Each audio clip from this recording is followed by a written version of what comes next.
नदी के किनारे एक खेत था जहाँ एक किसान रहता था। नदी के दूसरी तरफ एक पेड़ था जहाँ बहुत सारे पक्षी रहते थे।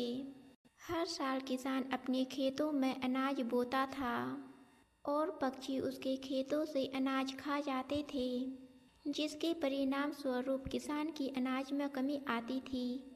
पक्षियों से परेशान होकर किसान ने उसे पकड़ने की योजना बनाई। एक दिन वह खेत में जाल बिछाकर बैठ गया। जाल में फैले दानों को खाने की कोशिश में किसान के खेत के पास मौजूद पक्षी जाल में फंस गए।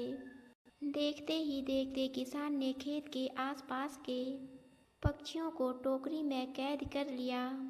किसान उन पक्षियों को अपने खेत से दूर जंगल में ले गया और उन्हें जंगल में छोड़ दिया। वह सभी पक्षियों को विदा करके खुश था और उसे लगने लगा कि अब कोई भी उसके खेत को नुकसान नहीं पहुंचाएगा। लेकिन जब उसने अपनी फसल की पैदावार देखी तो उसका भरम टूट गया। उसकी फसल कीटों के कारण नष्ट हो गई थी। नुकसान पहले से भी अधिक था। उसे कुछ समझ नहीं आ रहा था। रोता हुआ वह गांव के एक अनुभवी वृद्ध किसान के पास पहुंचा और अपने खेत की दुर्दशा बताने लगा। बूढ़ा किसान हंसा और बोला, तुमने अपने खेत के रक्षकों को हटा दिया, अब कीड़ों से तुम्हारे खेत की रक्षा कौन करेगा? किसान बोला, आपने क्या कहा? यह मेरी समझ में नहीं आया।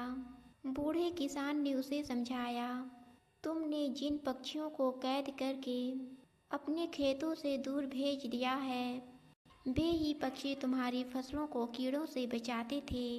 पक्षियों को खेतों से हटाकर तुमने प्रकृति के नियम को तोड़ा है, जिससे और अधिक नुकसान हुआ है। किसान को अपनी मूर्खता पर पछतावा हो रहा था। हालांकि वह जंगल से सभी पक्षियों को वापस नहीं ला सका, लेकिन वह अपने खेत के चारों ओर कई घोंसले बनाए, पक्षियों के वापस आने का इंतजार करते हुए।